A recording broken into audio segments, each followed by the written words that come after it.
Yes, the polls here in Hungary opened at 6 o'clock in the morning, which is a pretty early start, and actually quite a lot of people have already been voting. 1.88% turnout in the first hour. That may not seem like a lot, but it is higher than in past elections. Perhaps have to see to what extent that has an impact on the overall turnout as the day progresses. Now, Hungarians are voting for European and municipal elections. That means here in the capital, Budapest, they're voting for a new, for the mayor of the Hungarian capital. He's for a long time been seen as a key opposition figure to the government of Viktor Orban. In all, Hungarians will be sending 21 MEPs to Brussels. The Fidesz ruling coalition of Viktor Orban has 13 of those 21 seats as things stand. It will be fascinating to see to what extent that evolves as the results and the votes are cast. To a certain extent, Viktor Orban has been demonstrating a bit of nervousness in this poll. He's been spending more than anywhere else in Europe on social media and billboards, for example. That's perhaps a sign of the degree of the challenge that he's facing. A surprise challenge from a former member of his own party, Peter Magyar. They held rival rallies over the past week here in Budapest. Scores of thousands of people participating in those. It has to be said, though, very early in the day to know to what extent that will have an impact on the vote itself. However, in the past, Viktor Orban's ruling governing coalition of Fidesz has had over 50% in the past 3 European elections.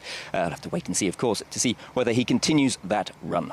And Luke, we've been watching Viktor Orban cast his vote there as you've been speaking to us, images coming into us there from Hungary. Talk to us a little bit about what the campaign has been like there. What have the main themes been leading up to the vote?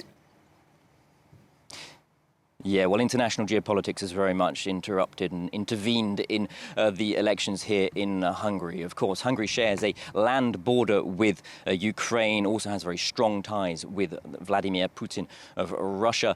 Perhaps the strongest ties of all of the European Union members are Viktor Orban's ties with Vladimir Putin. As such, one of the key issues has been, one of the campaign themes has been the issue of no war, the so-called peace movement, and that's also having really an impact on the way that Hungary has a relationship with Brussels.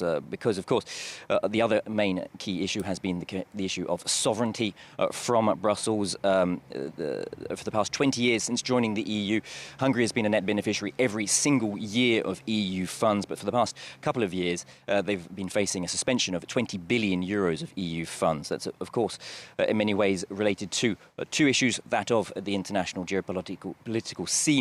Brussels rather annoyed with the ongoing and regularly used veto of Viktor Orban in Brussels when it comes to Ukrainian issues, but also, of course, the question of corruption. Those two issues then have been dominating the campaign. We have to wait and see, of course, to what extent Hungarian voters choose one or the other camp.